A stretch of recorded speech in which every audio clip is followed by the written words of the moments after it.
एक्सायो टिंग ने जब मेरी तरफ देखा तो उसके चेहरे के एक्सप्रेशंस अचानक और भी ज्यादा ठंडे और सख्त हो गए। उसने अपने पास खड़े ऑफिसर से कहा, यह फॉरेंसिक डॉक्टर ये चेन है और ये हमारी नई टीम चीफ है, एक्सायो टिंग। मैंने आगे बढ़कर कहा, एक्सायो टीम लीडर, हेलो, आपसे मिलकर खुशी हुई। पर उसने बहुत ही दूरी बनते हुए अजीब तरीके से देखा और बोली, हेलो। वो ऐसे एक्टिंग कर रही थी जैसे मुझे पहले कभी जानती ही ना हो, बिल्कुल एक अनजान अजनबी की तरह। बाहर से तो ये औरत इतनी शरीफ और शरीफ बनती फिर रही है, पर ये वही है जो उस रात मेरे बिस्तर पर मेरे बिल्कुल पास बैठकर जोर जोर से हाँप रही थी और अलग ही रूप में थी। एक्सायो टिंग ने बहुत ही आराम से मेरे साथ हाथ मिलाया और तुरंत अपना हाथ पीछे खींचने की कोशिश करने लगी, पर मैंने उसकी चालाकी समझ ली और उसके हाथ को और भी मजबूती से पकड़ लिया और बिल्कुल नहीं छोड़ा। उसने गुस्से में अपनी आंखें बड़ी करके मेरी तरफ देखा, पर मैंने बिना किसी डर के उसकी तरफ देखा और अपनी आईब्रो उठाकर उसे चिढ़ाने लगा। उसने आखिरकार जबरदस्ती अपना हाथ मेरे हाथ से छुड़ाया और गुस्से में बोली, डॉक्टर, ये उम्मीद है आपका प्रोफेशनल लेवल हमारी उम्मीदों के मुताबिक होगा और आपका काम अच्छा होगा। मुझे बिल्कुल डिसअपॉइंट मत करना। मैंने धीरे से मुस्कुरा कर सोचा, उस रात मैंने तुम्हें डिसअपॉइंट किया था क्या जो आज इतना बोल रही हो? एक्सायो टिंग ने मेरी बात सुनकर मेरी तरफ दोबारा एक बार भी नहीं देखा। अपने लंबे लंबे कदम बढ़ाए और गुस्से में तेजी से अपने ऑफिस की तरफ चली गई। मेन फॉरेंसिक डिपार्टमेंट में गया, वहां के नए ऑटोप्सी टेबल को अच्छे से देखा और काम शुरू करने ही वाला था कि मेरा असिस्टेंट एक्सायो यांग भागता हुआ अंदर आया और बोला, चेंग भाई, जल्दी चलिए। किंगशन लेक पार एक मछली पकड़ने वाले आदमी को पानी में एक बड़ा सूटकेस मिला है और उसके अंदर एक सदी हुई लाश है। हमें तुरंत निकलना होगा। मैंने तुरंत कहा, चलो जल्दी किंगशन लेक चलते हैं। जब मैं क्राइम सीन पार पहुंचा तो एक्सायो टिंग और उसके टीम मेंबर्स पहले ही वहां पहुंच चुके थे और पूरे एरिया को ब्लॉक कर दिया था। कुछ दूरी से ही मुझे लाश की एक बहुत ही गंदी और सदी हुई बदबू आने लगी, जो आम लोगों के लिए झेलना मुश्किल था। एक्सायो टिंग वहां खड़े उस मछली पकड़ने वाले आदमी से पूरी पूछताछ कर रही थी जिसे वो सूटकेस मिला था। मुझे आते देखकर एक ऑफिसर ने कहा, डॉक्टर, ये बदबू सच में बहुत गंदी और हैवी है, क्या आप आईसी हैंडल कर पाएंगे? मैंने अपना मास्क लगाया और कहा, कोई बात नहीं, ये तो मेरा रोज का काम है, मैं कर लूंगा। एक्सायो टिंग ने अपनी आंखों के कोने से चुपके से मेरी तरफ देखा। वो उस रात के म्यूकेबल बिल्कुल बदली हुई और सीरियस लग रही थी। मैं जब काम करता हूं तो बहुत सीरियस और काम रहता हूं और पूरा ध्यान लाश पर लगा देता हूं। चेन मेंग ने बदबू से अपना मुंह छुपाया और पूछा, डॉक्टर, ये लाश इतनी बुरी तरह सज चुकी है और खराब हो गई है, क्या अभी भी इसकी आइडेंटिटी कंफर्म हो सकती है? मैंने लाश को ध्यान से देखा और कहा, मरने वाली एक फीमेल है। इसकी उम्र लगभग 40 से 45 साल के बीच लग रही है। हाइट 160 से 165 सेंटीमीटर के बीच है और मौत को कम से कम 1 साल या उससे ज्यादा का वक्त हो चुका है। मौत की एग्जैक्ट वजह अभी यहाँ बताना मुश्किल है। इसके लिए लाश का पूरा डिसेक्शन और टॉक्सिकोलॉजी टेस्ट करना होगा, तभी कुछ पक्का कहा जा सकेगा। एक्सायो टिंग ने तुरंत ऑर्डर दिया, एक्सायो मेंग, सिटी हाइड्रोलॉजी डिपार्टमेंट से कांटेक्ट करो और किंगशन लेक के पिछले 1 साल के पानी के बहाव और वाटर लेवल का डेटा निकालो ताकि पता चले सूटकेस कब फेंका गया था। एक्सायो चे, तुम तुरंत पिछले 1 साल में इस शहर से लापता हुई अन ओराटोन की लिस्ट निकालो जिनकी उम्र और हाइट इसे मैच करती हो, और इस तरह के सूटकेस कहां मिलते हैं उसकी भी जांच करो। एक्सायो टिंग ने मेरी तरफ देखा और बहुत ही ठंडे लहजे में बोली, सिर्फ एक कोलीग के हक से। इतना कहकर वो बिना पीछे मुड़े गुस्से में वहां से चली गई। मेन एक्सायो टिंग के उस ठंडे और अकड़ वाले बदन को जाते हुए देख रहा था। मुझे अचानक शरारत सूझी और मैंने उसकी पीठ की तरफ अपना पैर उठाकर हवा में लात मारने का नाटक किया, पर अगले ही पाल जैसे एक्सायो टिंग के पीछे भी आंखें हो, वो अचानक घूमी और ठीक उसी वक्त उसने मुझे अपना पैर हवा में उठाए देख लिया। वो रुकी और बोली, डॉक्टर, ये लगता है आपको मेरे प्रति बहुत ज्यादा शिकायत और गुस्सा है। मैंने मुस्कुरा कर कहा, शिकायत? एक्सायो टीम लीडर, आप ये क्या कह रही हैं? हमने तो उस रात इतनी डीप बातें की है, पर आप अब यहां सबके सामने ऐसे एक्टिंग कर रही है जैसे मुझे जानती ही ना हो और हम अजनबी हो। एक्सायो टिंग ने कहा, मुझे अच्छे से याद है उस रात के बाद डॉक्टर ये ने खुद कहा था कि वो आगे से कभी परेशान नहीं करेंगे और दूर रहेंगे। क्या आपको डर है कि मुझे आपकी आदत हो जाएगी, या फिर मेरी तरफ देखने का आपका नजरिया बिल्कुल साफ नहीं है? मैंने उसके पास जाकर कहा, अब क्या करे एक्सायो लीडर, आपका ये जो अभी का शांत, शरीफ और खौफनाक रूप है ना, ये मुझे और भी ज्यादा आपको तंग करने पर मजबूर कर रहा है। एक्सायो टिंग ने गुस्से में कहा, मैं एक बार फिर कह रही हूं और ये आखिरी बार है, मैं अपने किसी कोलीग के साथ काम के बाहर का कोई रिश्ता नहीं रखूंगी। वन नाइट स्टैंड या पार्टनर बनना तो बिल्कुल इम्पॉसिबल है, बस खत्म करो अब। मैंने मन में सोचा, मैं पैदा ही उल्टा हुआ हूं। तुम जितना मुझे खुद से दूर खींचो जियाए और ऐसे एक्ट करोगी जैसे कुछ हुआ ही नहीं, मेरा तुम्हें उतना ही परेशान करने का मन करेगा। मेन और एक्सायो टिंग एक के पीछे एक पुलिस कैंटीन पहुंचे। वहां बाकी ऑफिसर्स पहले से थे। चेन मेंग ने हमें देखकर आवाज दी, बॉस, डॉक्टर ये यहां आइए, यहां सीट खाली है।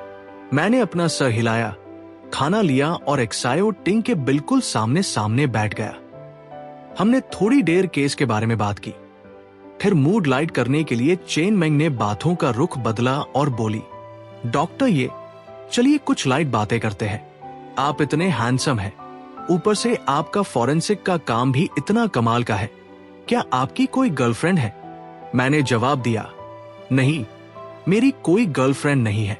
चेन मेंग खुश होकर बोली, सच में? वो तो बहुत ही अच्छा है, हमारी बॉस भी अभी तक सिंगल है, आप दोनों। तभी टेबल के नीचे किसी ने चेन मेंग को जोर से लात मारी।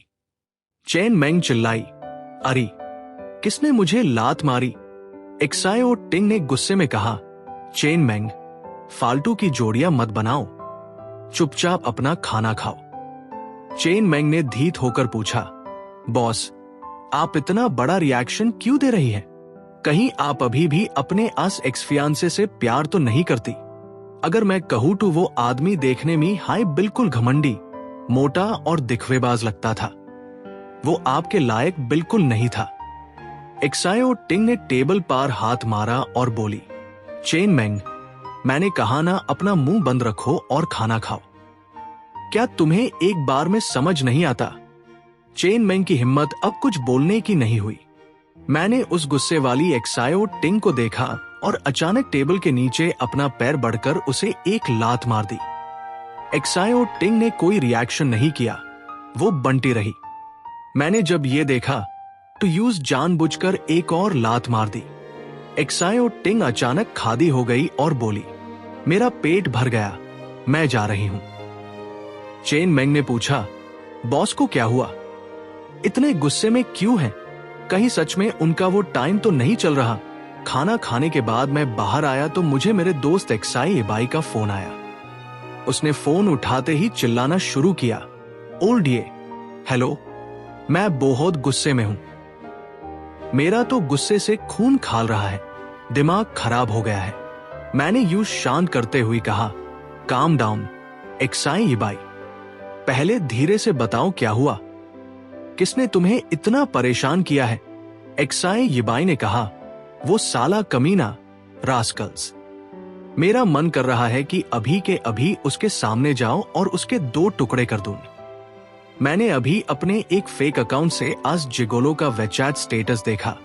वो धोखेबाज औरत फू नायनियन जो तुम्हारी एक्स वाइफ है, उसने उसे एक महंगी रोलेक्स वॉच गिफ्ट की है और वो दोनों इंटरनेट पर अपना प्यार दिखा रहे हैं। तुम दोनों की शादी को इतना वक्त हो गया था, उस औरत ने तुम्हें कभी कोई ढंग की चीज दी थी क्या? मुझे तुम्हारे लिए गुस्सा आ रहा है।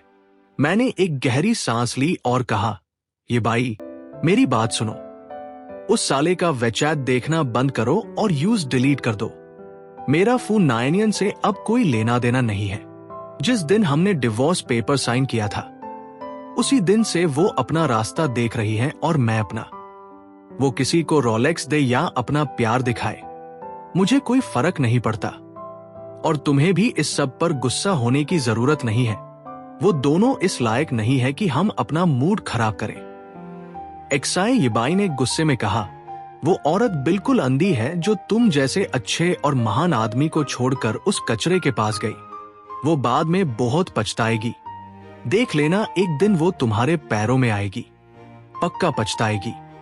मैंने एक्साई यिबाई से थोड़ी देर बात करके फोन रखा और फॉरेंसिक लैब में वास्पत जाकर पूरी रात जांच करने में लग गया। अगली सुबह मेन फाइनल टेस्ट रिजल्ट्स लेकर एक्सायो टिंग के पास गया। एक्सायो टिंग भी रात भर नहीं सोई थी। उसकी आंखें लाल थिन और वो इन्वेस्टिगेशन रूम में आज सूटकेस के फिजिकल स्ट्रक्चर की जांच कर रही थी। वो बोल रही थी, इस सूटकेस का मटेरियल देखो और ये जो पुराने जमाने का जॉइंट्स और अलाइनमेंट है, लगता है किसी पुरानी छोटी फैक्ट्री या किसी पुराने हार्डवेयर शॉप का हैंडमेड माल है।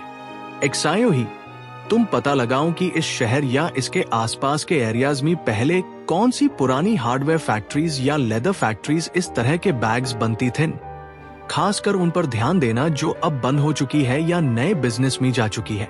एक्सायो ही ने कहा, ठीक है एक्सायो टीम लीडर, मैं अभी जाता हूं।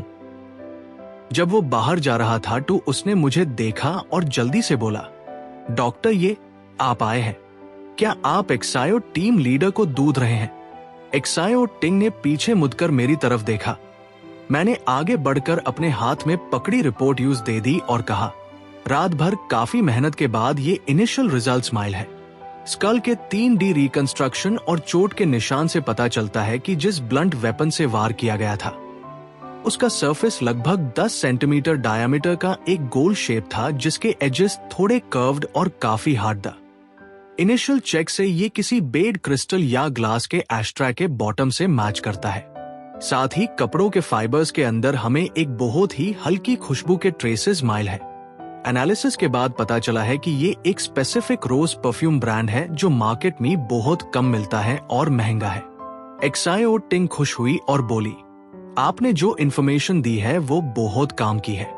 मैंने एक बड़ी सी जम्ही ली और कहा, तो आगे की जांच और क्लूज को वेरीफाई करने का काम अब आपकी क्रिमिनल इन्वेस्टिगेशन टीम का है।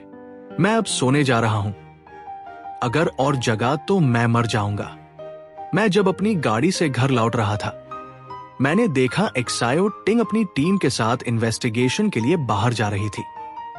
एक्सायो टिंग ने सिस्टम के जरिए पिछले 2 साल में इस परफ्यूम को खरीदने वालों का रिकॉर्ड निकला और 40 से 45 साल के बीच की फीमेल कंज्यूमर्स को शॉर्टलिस्ट किया। पुराने हार्डवेयर वर्कशॉप्स में गए पुलिस ऑफिसर्स ने भी उन लोगों की लिस्ट निकल ली जिन्होंने वो सूटकेस कस्टमाइज करवाया था। सब कुछ फिल्टर करने के बाद शक एक जियांग निंग नाम की औरत पर रुक गया।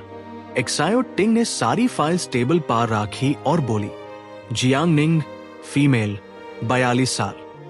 1 साल पहले वो इलाज के लिए विदेश गई थी और तब से वापस नहीं आई। उसका सोशल मीडिया अकाउंट अभी भी अपडेट हो रहा है और आईपी एड्रेस विदेश का दिखा रहा है, पर उसके पति प्रोफेसर क्षु बेनियन का पिछले 1 साल में कोई फॉरेन ट्रैवल का रिकॉर्ड नहीं है।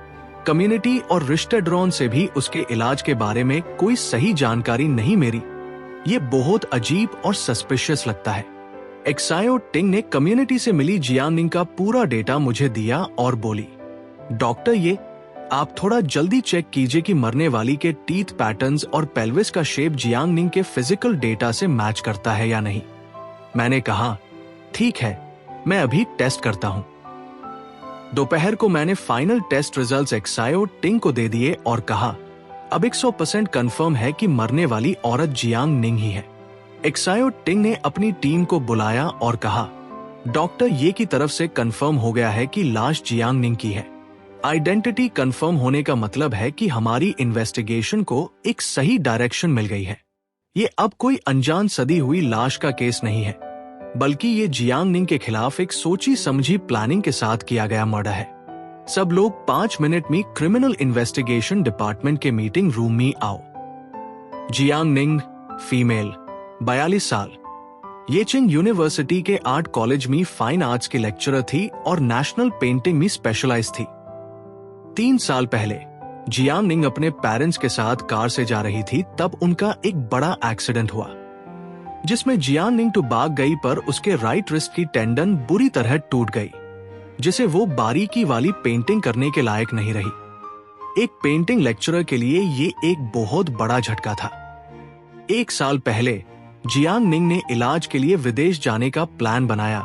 रिकॉर्ड्स के मुताबिक उसने टिकट ली और सिक्योरिटी चेक भी क्लियर किया। पर फॉरेंसिक टीम के बताए मौत के वक्त के हिसाब से जियांग निंग ने शायद फ्लाइट पकड़ने के आखिरी पाल में अपना प्लान बदल दिया या यूज मजबूर किया गया। वो फ्लाइट पार नहीं चढ़ी। विदेश जाने की बात तभी से एक झूठ थी। जियांग निंग के पति क्षु बेनियन भी येचिंग यूनिवर्सिटी में प्रोफेसर है। जियांग निंग विदेश नहीं गई और 1 साल से मिसिंग है, पर पति होने के नाते क्षु बेनियन ने कोई पुलिस कंप्लेंट नहीं की और जियांग निंग का सोशल मीडिया अकाउंट हर कुछ दिन में अपडेट होता है।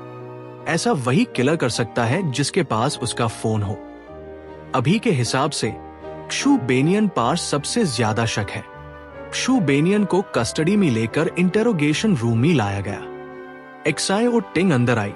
उसके चेहरे पर काफी ठंडक और गुस्सा था। सस्पेक्ट क्षु बेनियन मिडिल एज था, पर उसने खुद को बहुत अच्छे से मेंटेन किया था। ना कोई बड़ा पेट था, ना ही वो गंजा था। उसमें एक पढ़े लिखे प्रोफेसर वाली तहजीब और शराफत दिख रही थी। उसने बहुत ही आराम से पूछा, मैडम ऑफिसर, मुझे बताइए आखिर क्या बात है?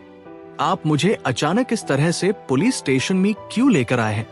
एक्साई और टिंग ने उसकी आंखों में देखा और पूछा, प्रोफेसर क्षु, क्या आपको पता है कि आपकी पत्नी जियांग निंग का लगभग 1 साल पहले हाई मर्डर हो चुका है? क्षु बेनियन ने अचानक नाटक करते हुए कहा, इम्पॉसिबल, ये बिल्कुल नहीं हो सकता। वो तो विदेश में अपना इलाज करवा रही है। कल दोपहर को ही उसने मुझे वेचैट पर मैसेज किया था कि वो बिल्कुल ठीक है और अपना ध्यान रख रही है। एक्साई और टिंग ने टेबल पर हाथ मारा और बोली, आप झूठ बोल रहे हैं। जब अभी आपने कहा इम्पॉसिबल, तो आपकी आंखें बार बार ऊपर और लेफ्ट साइड घूम रही थीं। बिहेवियर साइंस में इसका मतलब होता है कि आपका दिमाग कोई कहानी या झूठ बना रहा है, ना कि सच याद कर रहा है। साथ ही आपके लेफ्ट साइड के लिप्स की मसल्स अजीब तरीके से स्टिफ और नीचे की तरफ खींच रही थीं। ऐसा तब होता है जब कोई आदमी जबरदस्ती सरप्राइज होने का नाटक करता है और अपने एक्सप्रेशंस को कंट्रोल करने की कोशिश करता है। आपका ये झटका सिर्फ एक दिखावा है। क्षु बेनियन ने घबराते हुए कहा, मेन, मुझे सच में नहीं पता आप क्या कह रही है। क्या आंखें घूमना? क्या मसल स्टिफ होना? मेन तो बस इतना बड़ा झटका लगा है कि परेशान हूं। मेरी पत्नी के साथ ऐसा हुआ, मुझे सबसे ज्यादा दुख है। आप कैसे मुझ पर ऐसा इल्जाम लगा सकती हैं? एक्साई और टिंग ने आगे पूछा, आपने कहा जियांग निंग वेचैट पर आपसे कांटेक्ट में थी। क्या कभी वीडियो कॉल हुई थी? अच्छा, मैं पूछती हूं, आप कैसे श्योर है कि फोन के उस पार जो टाइपिंग कर रहा था वो जियांग निंग हाई थी? अगर वो सच में सिर्फ इलाज के लिए विदेश गई थी, तो पिछले 1 साल में एक पति के नाते आपका एक बार भी विदेश जाने का रिकॉर्ड क्यों नहीं है? आपने उसे देखने के लिए एक बार भी फ्लाइट की टिकट क्यों नहीं ली? यहाँ तक कि उसकी हालत जानने के लिए वीडियो कॉल तक करने का कोई रिकॉर्ड नहीं है। क्या ये एक नॉर्मल पति का बिहेवियर है? क्षु बेनियन ने अपना सर पकड़ लिया और रोने का नाटक करते हुए बोला, प्रोफेसर जियांग, 3 साल पहले जो एक्सीडेंट हुआ था, उसके बाद से वो बिल्कुल बदल गई थी। मैं उसके पास जाता तो वो चिढ़ने लगती और मुझे दूर भेज देती थी। मैं परेशान तो था, पर उसकी हालत देखकर मुझे डर लगता था कि अगर मैंने कुछ कहा तो कहीं वो जीने की उम्मीद भी ना छोड़ दे। उस दिन जब वो गई, मैं खुद यूज एयरपोर्ट छोड़ने गया था। मैंने अपनी आंखों से यूज सिक्योरिटी चेक क्लियर करके बोर्डिंग गेट की तरफ जाते देखा था। अगर मुझे पता होता कि ऐसा कुछ होने वाला है, तो मैं अपनी जान दे देता, पर यूज नहीं जाने देता। एक्साई और टिंग ने बिना किसी एक्सप्रेशन के उस सूटकेस की डिटेल्स और फोटोज क्षु बेनियन के सामने फीन की और बोली, ये सूटकेस 30 साल पहले जियांग निंग के पेरेंट्स ने खास तौर पर एक पुरानी शॉप योंगू हार्डवेयर से उसकी शादी के गिफ्ट के रूप में बनवाया था। अब ये किंगशन लेक के बॉटम ही मिला है और इसके अंदर जियांग निंग की सदी हुई लाश थी। ये सूटकेस आपके घर से गायब हुआ और आप मुझे कह रहे हैं कि आपको कुछ पता ही नहीं। क्षु बेनियन ने रोट ह्यू कहा, इस सूटकेस के बारे में आप कह रही है कि अब वो कहां से मिला? हो सकता है कहीं रख दिया हो, या फिर मैंने सच में कभी ध्यान नहीं दिया। मुझे सच में नहीं पता था। मुझे लगता था मेरी पत्नी जिंदा है। आप लोग अचानक मुझे कह रहे हैं कि वो मर गई, और वो भी इस सूटकेस के अंदर। मुझे किसी भी और से ज्यादा झटका लगा है। बहुत दुख हुआ है। मैं उससे प्यार करता था। निंग निंग की जान मेरी अपनी जान से ज्यादा प्यारी थी मुझे। मेन यूज कैसे नुकसान पहुंचा सकता हूं? अगर मेरे दिल में यूज नुकसान पहुंचने का थोड़ा सा भी ख्याल आया हो तो मुझे मौत आ जाए अभी। एक्सायो टिंग बाहर आई और बोली, अगर हमारे पास पक्का सबूत नहीं है तो स्पेशल परमिशन के बाद भी हम उसे सिर्फ 48 घंटे हाई कस्टडी में रख सकते हैं। इसका मतलब हमें 48 घंटे के अंदर कोई बहुत सॉलिड सबूत ढूंढना होगा, वरना उसे छोड़ना पड़ेगा। एक्सायो टेंग और चेंग भी कुछ लोगों से मिलने येचिंग यूनिवर्सिटी गए। उन्होंने जियांग निंग और क्षु बेनियन के डिपार्टमेंट लीडर से बात की। उन्होंने बताया वो दोनों हमारे कॉलेज के सबसे मशहूर आइडियल कपल था। प्रोफेसर क्षु का बैकग्राउंड काफी पुअर था। सुना है उनके पढ़ाई के दिनों में जियांग निंग के फैमिली ने उनकी मदद की थी, तभी वो यूनिवर्सिटी पढ़ पाए। उनका करियर सेट होने के बाद उन्होंने जियांग निंग से शादी की। बाद में जब पता चला कि हेल्थ इश्यूज की वजह से जियांग निंग कभी मां नहीं बन सकती, तब भी उन्होंने कभी कोई शिकायत नहीं की। वो जियांग निंग के साथ बहुत अच्छे थे। हम सब ने अपनी आंखों से देखा है। एक्सायो टिंग फिर क्षु बेनियन और जियांग निंग के पड़ोसी से मिलने गई। उन्होंने बताया, ऑफिसर, प्रोफेसर क्षु जैसा तो कोई आदमी नहीं मीखा, बहुत हाई टॉप क्लास के इंसान है। जब से जियांग निंग के पेरेंट्स का एक्सीडेंट हुआ और उसका अपना हाथ खराब हुआ, तब से उसका गुस्सा टू देखने लायक होता। कई बार घर में चीजें फींकने की आवाज आती थी। वो प्रोफेसर क्षु पर जोर जोर से चिल्लाती थी और बहुत गंदी बातें बोलती थी। हमने खुद कई बार सुना है। पुलिस स्टेशन वापस आते वक्त चेन मेंग बहुत गुस्से में था और बोला, ये क्षु बेनियन तो बड़ा चालाक निकला। कॉलेज में एक महान और भालेमांस पति बना फिरता है और पड़ोसियों की नजर में एक ऐसा बेचारा जो पलट कर जवाब भी नहीं देता। उसने अच्छे पति का ऐसा टैग लगा रखा है कि कोई उस पर शक ही नहीं करेगा। एक्सायो टिंग ने अपना फोन निकला और आईटी डिपार्टमेंट को कॉल किया। अभी जियांग निंग के सोशल मीडिया अकाउंट की आईपी लोकेशन को ट्रैक करो। किसी ने फेक आईपी यूज करके विदेश दिखाया है, पर सच में वो इधर शहर में ही है। जाकर चेक करो। चेन मेंग, तुम क्षु बेनियन के यूनिवर्सिटी टाइम का पूरा रिकॉर्ड चेक करो। खासकर ये देखो कि क्या उसने कंप्यूटर साइंस का कोई कोर्स किया था। जब वो पुलिस स्टेशन के अंदर जाने लगी तो उसकी नजर अचानक एक जवान लड़की पर पड़ी जो रोने जैसी शक्ल बनाए गार्डन के पास खड़े थी। एक्सायो टिंग उसके पास गई और आराम से बोली, हेलो, मैं यहां काम करती हूं। क्या आप किसी काम से पुलिस स्टेशन आई हैं? उस लड़की ने कहा, मैं येचिंग यूनिवर्सिटी की स्टूडेंट हूं। मैंने सुना कि प्रोफेसर जियांग निंग, उनका 1 साल पहले हाई मर्डर हो गया। क्या ये सच है? मुझे बताइए ये झूठ है। एक्सायो टिंग ने पूछा, आप प्रोफेसर जियांग निंग की स्टूडेंट हैं? उसने कहा, मेरा नाम एक्साई जिनरन है।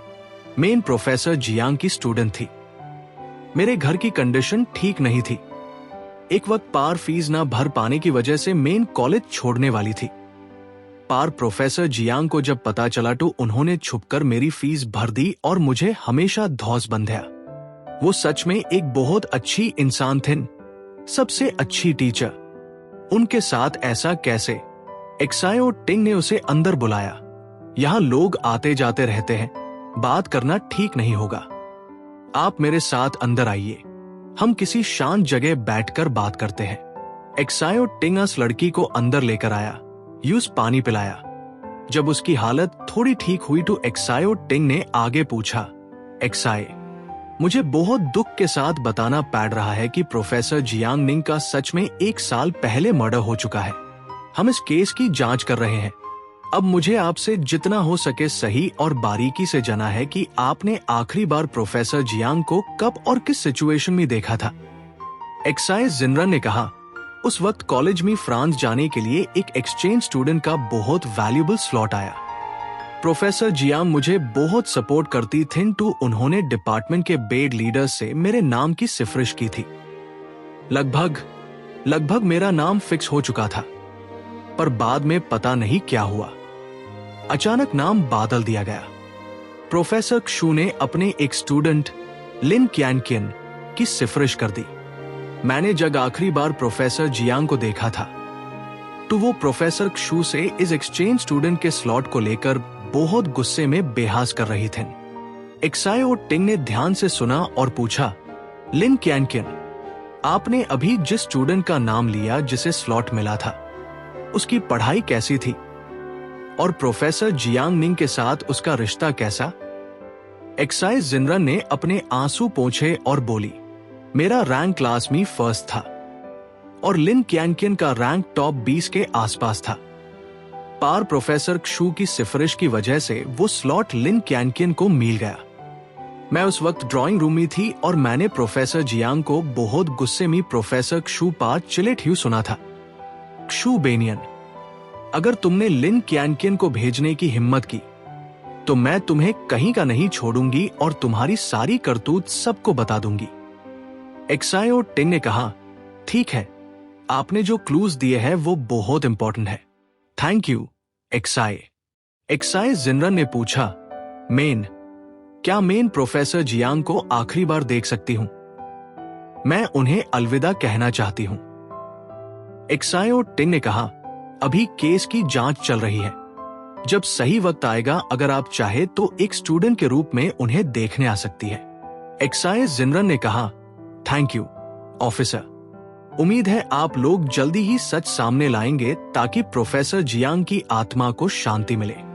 एक्साई जिनरन के जाने के बाद एक्सायो टिंग ने सॉन्ग किंग को बुलाया और कहा, सॉन्ग किंग, तुम तुरंत येचिंग यूनिवर्सिटी की एक लड़की लिन क्यानकिन के बारे में सारी इंफॉर्मेशन निकालो। मुझे उसकी हर एक डिटेल चाहिए। इंटेरोगेशन रूम में जब उसने एक्सायो टिंग को आते देखा तो क्षू बेनियन ने धीरे से अपनी आंखें उठाई और बोला, ऑफिसर एक्सायो, आपको दोबारा परेशान होना पड़ा। पार आएगा मुझे सही याद है, तो अब बस 1 घंटा बचा है और 48 घंटे पूरे हो जाएंगे। आपको कोई सबूत नहीं मिला है और आपने मुझे बंद करके रखा है। मेरा लॉयर बस आता ही होगा। बाहर निकलते ही मैं आपकी कंप्लेंट करूंगा और आपको देख लूंगा। एक्सायो टिंग बिना किसी एक्सप्रेशन के क्षू बेनियन के सामने बैठ गई और बोली, जियांग निंग के पेरेंट्स ने आपके सबसे बुरे वक्त में आपकी फीस भरी और यूनिवर्सिटी पढ़ाया। जियांग निंग ने तब आपका साथ दिया जब आपके पास कुछ नहीं था। हर कदम पर आपको सपोर्ट किया, यहां तक कि उन्होंने आपके लिए अपना प्रोफेसर का टैग तक छोड़ दिया। क्षू बेनियन, उनका आखिरी अंजाम यह हुआ कि आपने उन्हें मार डाला, एक सूटकेस में बैन करके ठंडे लेक में फेंक दिया।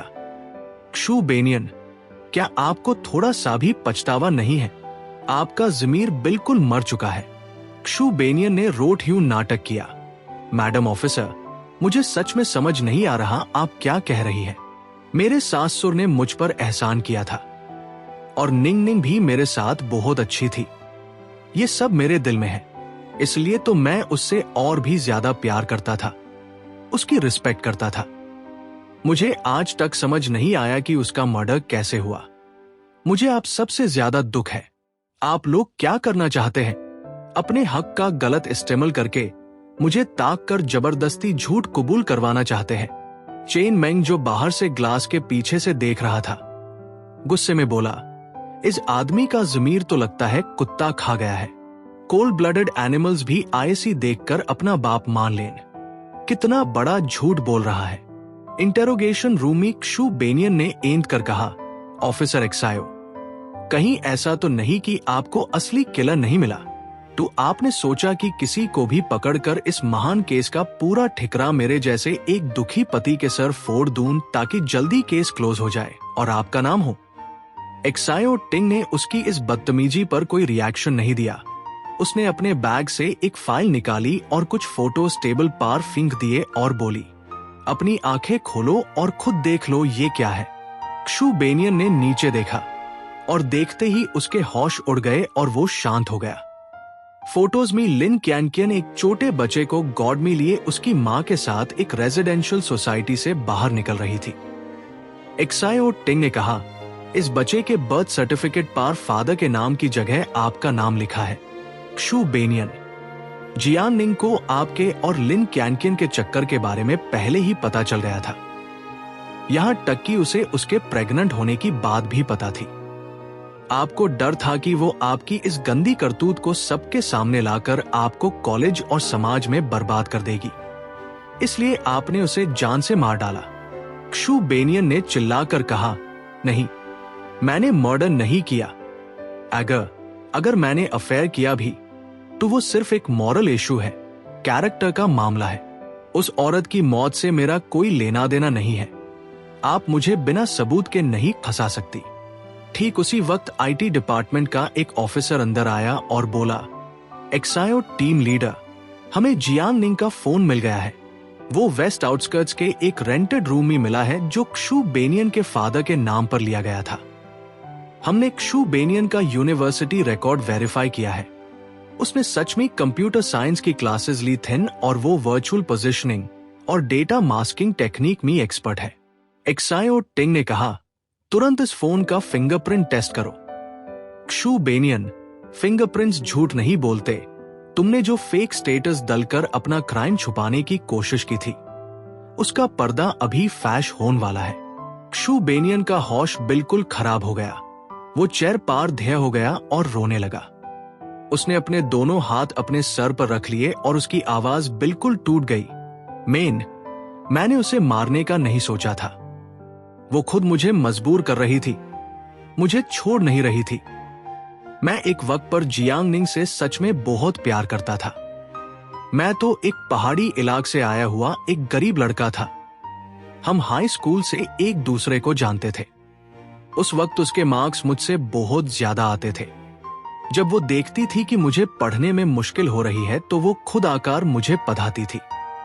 बाद में जब मेरा यूनिवर्सिटी में एडमिशन हुआ तो घर वालों के पास फीस के पैसे नहीं थे। ये जियांग निंग हाई थी जो अपने पेरेंट्स के पास गई और उन्हें मुझे पढ़ने के लिए राजी किया।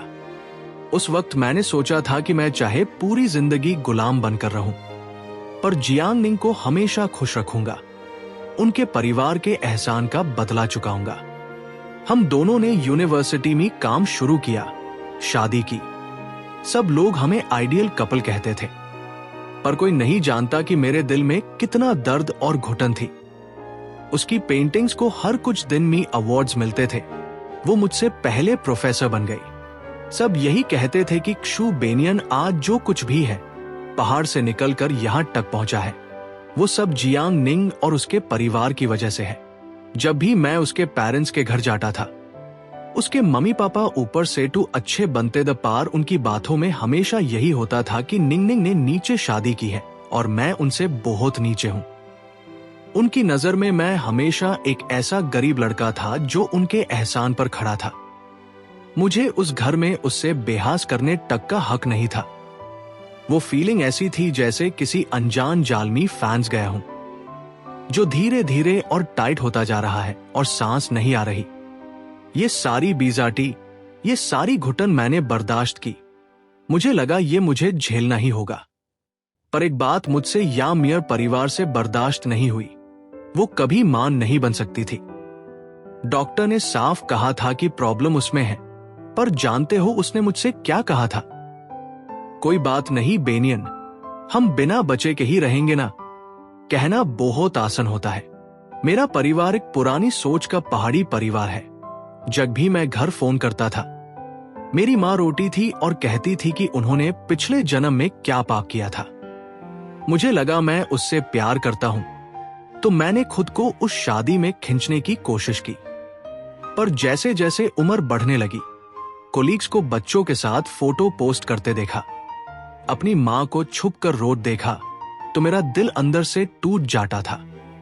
लिन कैनकियन हमारे हाई एरिया की एक यूनिवर्सिटी स्टूडेंट थी। उसका घर और भी गरीब था। मैंने उसकी मदद की थी। बाद में उसने येचिंग यूनिवर्सिटी क्लियर किया और मेरी स्टूडेंट बनी। वो मेरी बहुत रिस्पेक्ट करती थी।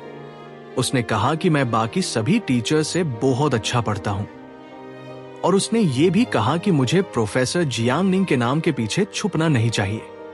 लिन कैनकियन मेरी नजर में एक मेहनती और एहसान मानने वाली बच्ची थी। मेरा उस पर थोड़ा स्पेशल ध्यान था क्योंकि वो मियर एरिया से थी और मैंने उसकी मदद की थी। पारस वक्त मैंने सच में अफेयर के बारे में नहीं सोचा था, जब तक वो कुत्ते वाला इंसिडेंट नहीं हुआ। 3 साल पहले मेरी मां पहाड़ के कुछ रिश्तेदारों के साथ शहर आई थी। उस दिन किस्मत से जियांग निंग को कुछ काम था तो वो खुद मेरी मां को रिसीव नहीं कर पाई। मेरी मां ने खुद सब्जी खरीदी और कहा, घर में हाय कुछ हल्का फुल्का बना लेते हैं। घर में एक कुत्ता था जिसे जियांग निंग ने 7 साल पहले कहीं से उठाया था। एक स्ट्रीट डॉग था। नॉर्मल दिनों में वो ठीक रहता था। पारस दिन वो एक रिश्तेदार पर लगातार भौंकने लगा और दांत दिखाने लगा। वो रिश्तेदार चिढ़ गया और उसने उसे एक लात मार दी। शायद लात जोर से लगी थी तो कुत्ता बेहोश हो गया।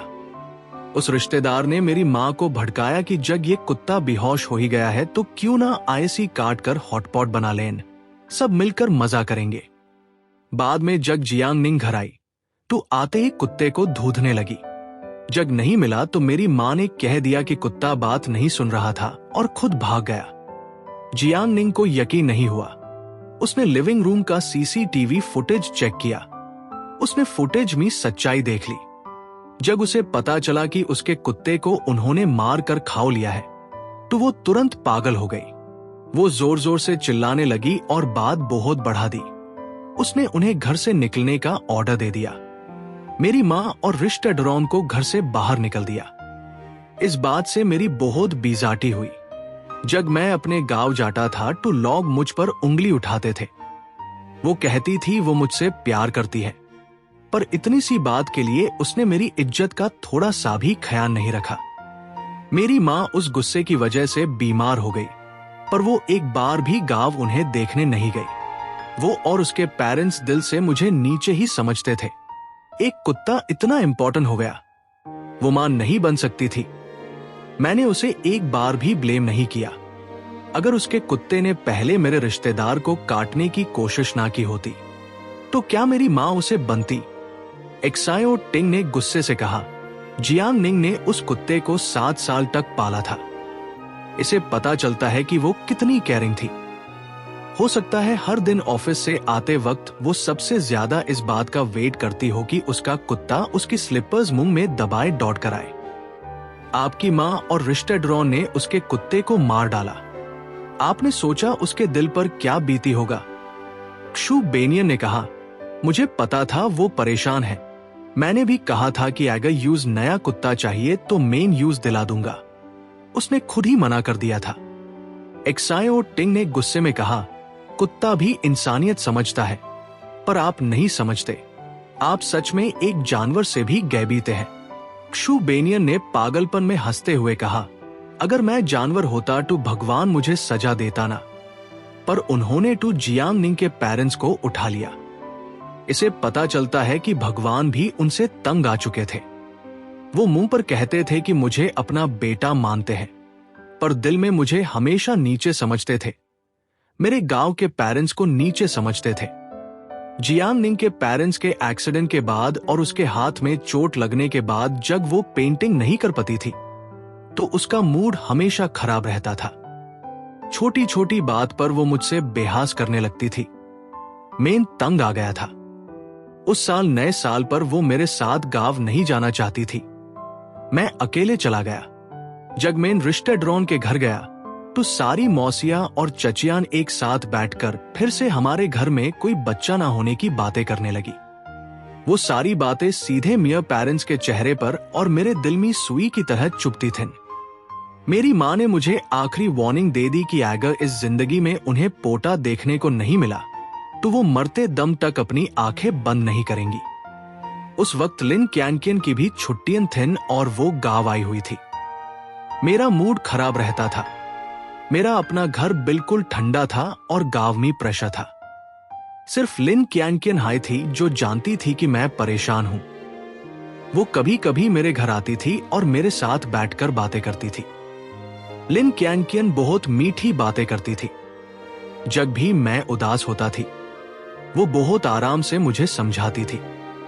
उस रात मैंने बहुत ज्यादा पी ली थी और उस नशे में मैंने लिन कैनकिन के साथ अपनी सारी लिमिट्स क्रॉस कर दे। उसके बाद लिन कैनकिन मेरी गॉड में सर रख कर बोली कि मैं खुद को डॉश ना दूं, वो मेरा घर नहीं तोड़ेगी।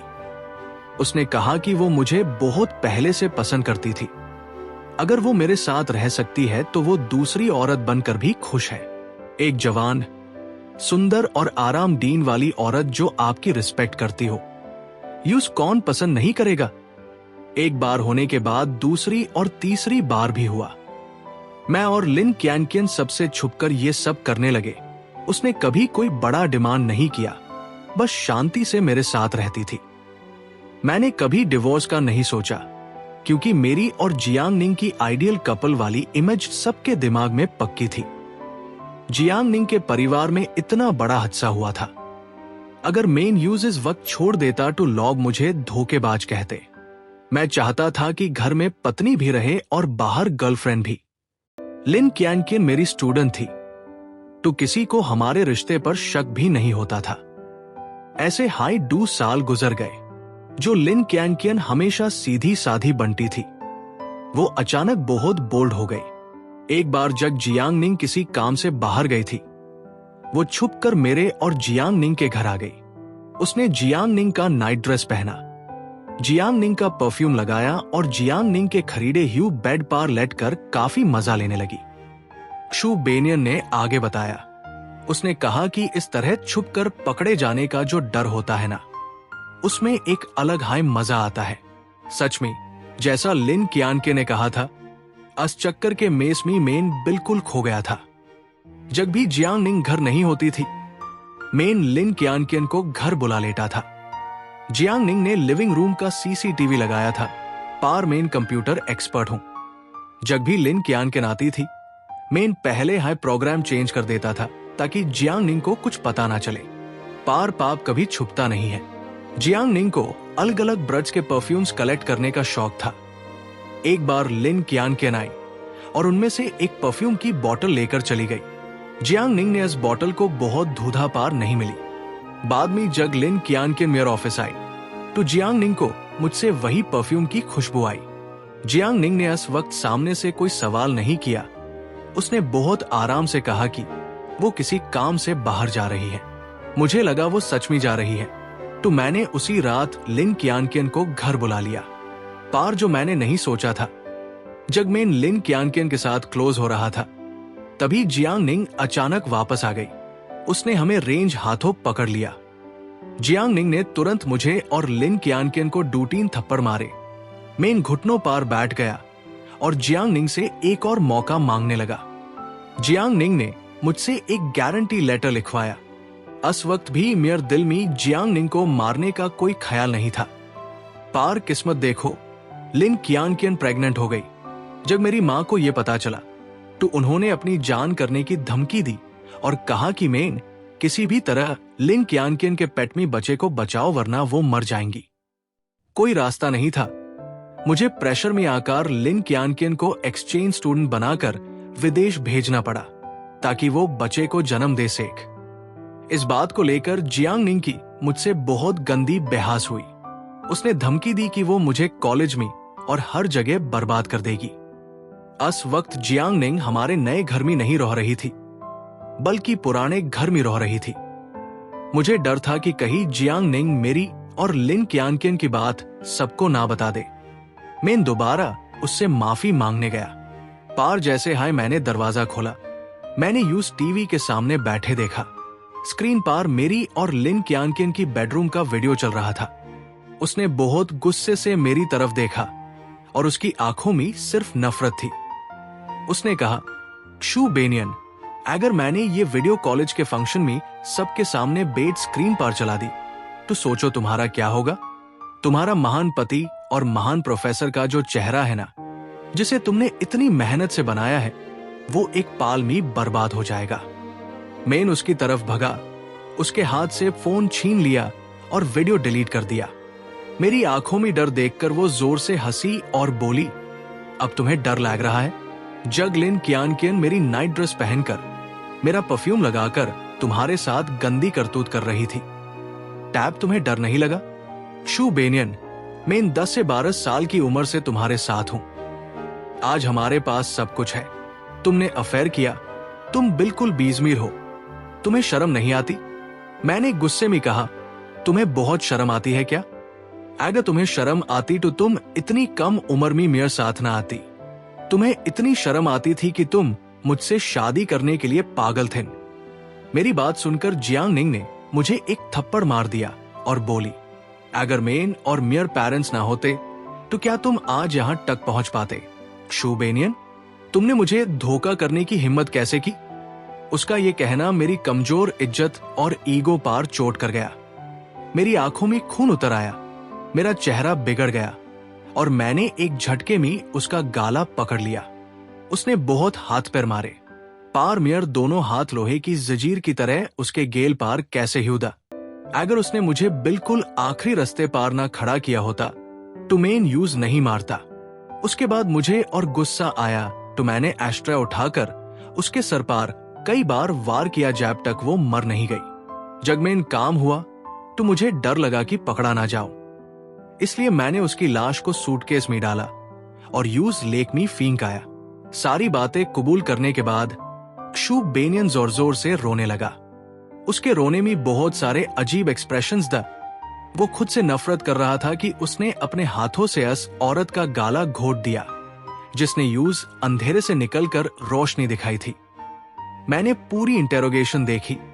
मेरे दिल में अजीब सी फीलिंग आई और आटोन को सच में कभी किसी गरीब की ऐसी मदद करके शादी नहीं करनी चाहिए। हो सकता है बदले में रिस्पेक्ट ना माल बल्कि आप उनकी आंखों में चुभने लागो और धोखा माइल, खासकर उन लोगों से जिनकी ईगो बहुत बड़ी होती है और जो अपनी औकात नहीं देखते। शू बेनियन और जियांग निंग इसका सबसे बड़ा एग्जाम्पल है। जियांग निंग शू बेनियन से बहुत अच्छी थी, घर की कंडीशन भी अच्छी थी। टुकशू बेनियन के दिल में पहले से एक जेलसी और प्रेशर था। साथ एक शू बेनियन की माँ, पहाड़ की पुरानी सोच वाली औरत जो बहुत ज्यादा कॉन्फिडेंट थी और सोचती थी कि उसके बेटे ने यूनिवर्सिटी क्लियर की और पहाड़ से बाहर आया वो सब उसने खुद किया है।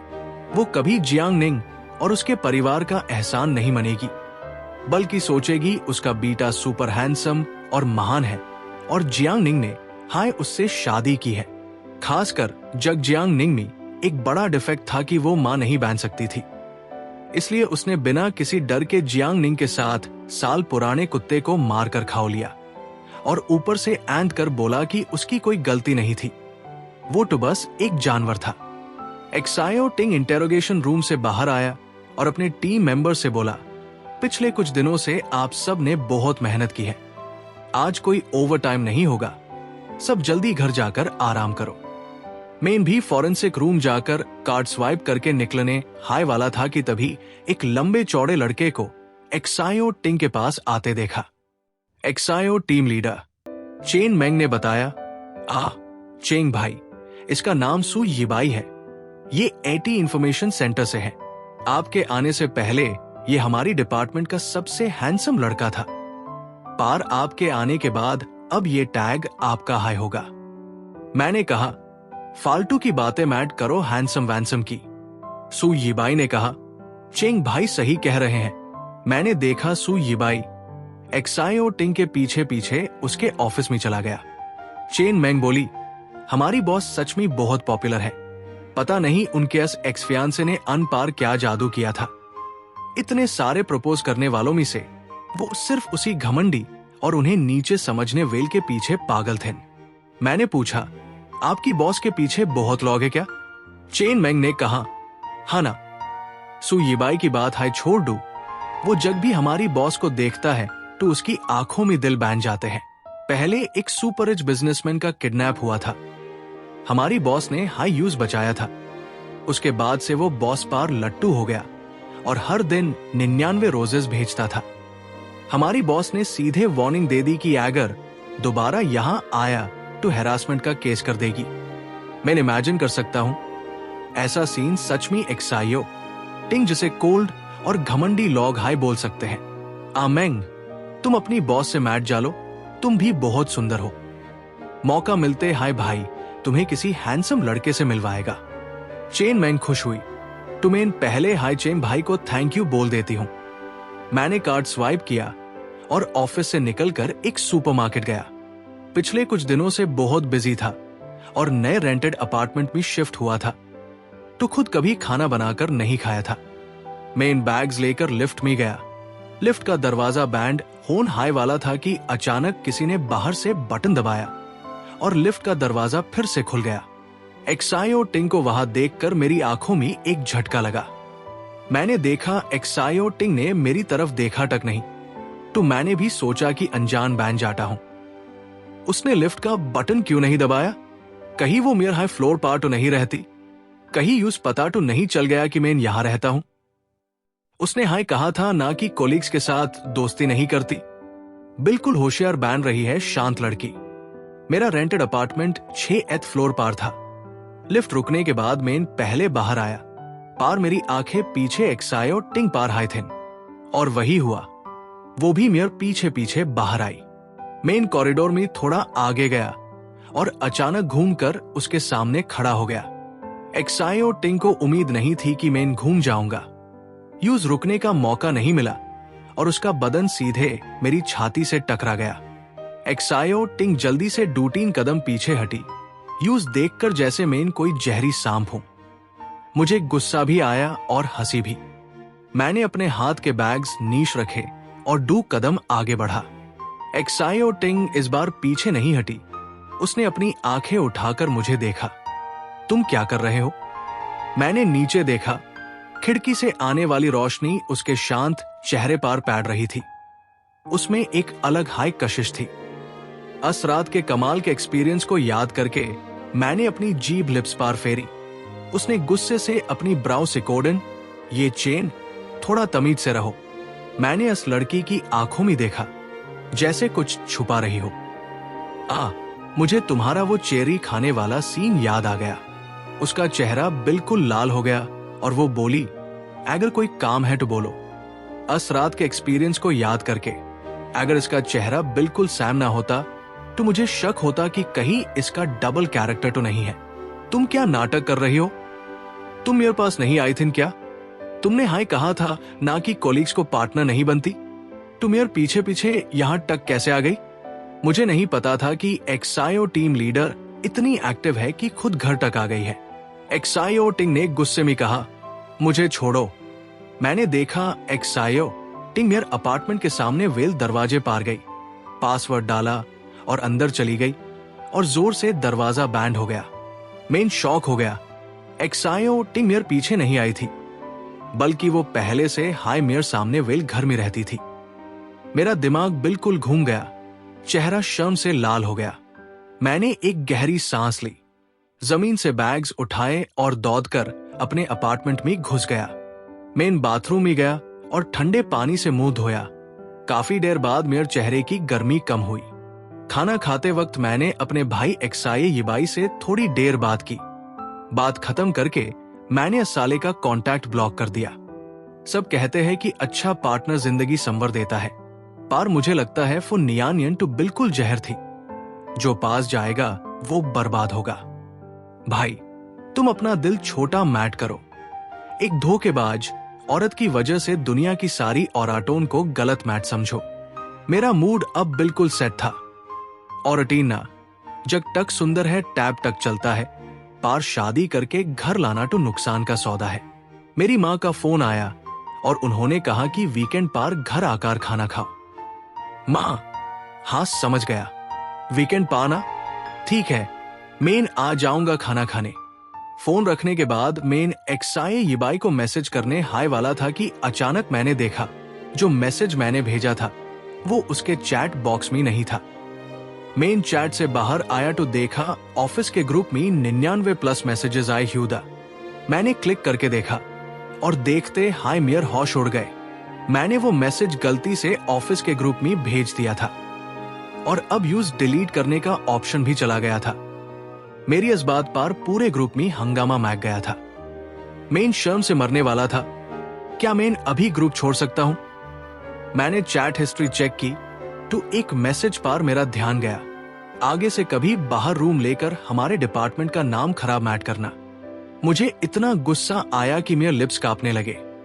मेरे प्रति इतनी नफरत क्यों है? छोड़ो, अभी मैं नया आया हूं इस डिपार्टमेंट में। ग्रुप में किसी से बहस करने का कोई फायदा नहीं है। मुझे याद आया मैंने चेन मैंग और सॉन्ग किंग का वेचेट ऐड किया था पर एक्सायो टिंग का नहीं किया था। मैंने ग्रुप में उसकी आईडी ढूंढी और अपना नाम लिखकर यूज फ्रेंड रिक्वेस्ट भेज दी। अब वेचेट पार बातें होंगी। जैसा कि हमारी पिछली बातों से साफ था, असरात के गुस्से के बाद उनकी रातों की नींद बिल्कुल उड़ चुकी थी। दोनों का आमना सामना अब सिर्फ ऑफिस में ही नहीं बल्कि बालकनी और कॉरिडोर में भी होने लगा था। एक शाम जब वो थके ह्यू होश में किचन में एग फ्राई कर रहे थे तो उन्होंने देखा कि वो बिल्कुल सामने वेल काउंटर पर खादी नूडल बना रही है। वही ब्लैक स्लिप ड्रेस पहनी हुई जो उन्होंने आज पहली रात देखी थी। उन्होंने मुस्कुराकर पूछा, एक्सायो लीडर, क्या अभी मैं आपके लिए सिर्फ एक कोलीग हूं? उसने बॉल पकड़ते ह्यू ध्यान हत्या और धीरे से बोली, खाना खाओ और छुप रहो। उसका ये डोमेस्टिक रूप देखकर उन्हें समझ आ गया था कि उनके बीच की ठंडक अब धीरे धीरे पिघल रही है और दोनों के दिल में एक दूसरे के लिए जगह बन चुकी है। भले हाय वो सबके सामने कितनी भी सख्त बनती रहे, पार उनकी ये शांति बहुत कम वक्त के लिए थी, क्योंकि अगले हाय दिन ऑफिस पहुंचते हाय एक नया धमाका हुआ। ऑफिस में अचानक एक अर्जेंट कॉल आई और उसने तुरंत ऑर्डर दिया कि लिन क्यानकिन को अभी के अभी कस्टडी में लो और इंटेरोगेशन रूम में हाजिर करो। सभी लोग बिल्कुल पास खड़े थे और केस अब और भी गहरा हो चुका था।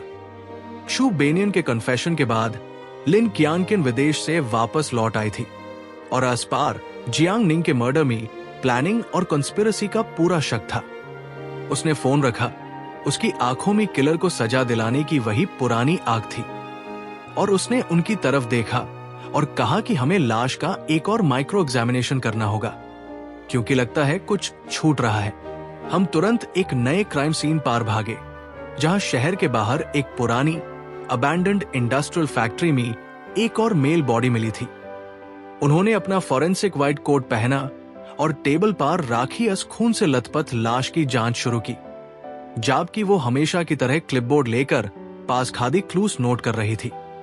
उन्होंने जांच करते हुए कहा, इस लाश पार जो वार है वो बिल्कुल शू बेनियन के स्टाइल से मैच करते हैं।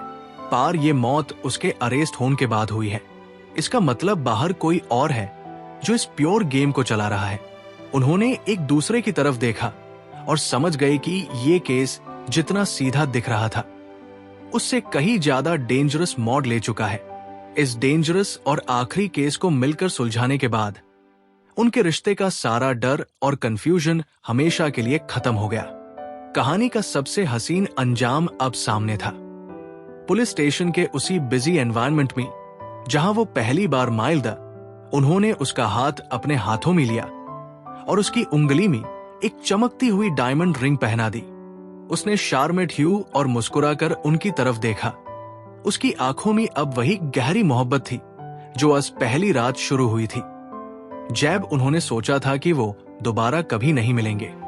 एक भटकी हुई रात से शुरू हुआ ये सफर फॉरेंसिक टेबल से गुजरते हुए अब हमेशा के लिए एक पक्के और साझे रिश्ते में बदल चुका।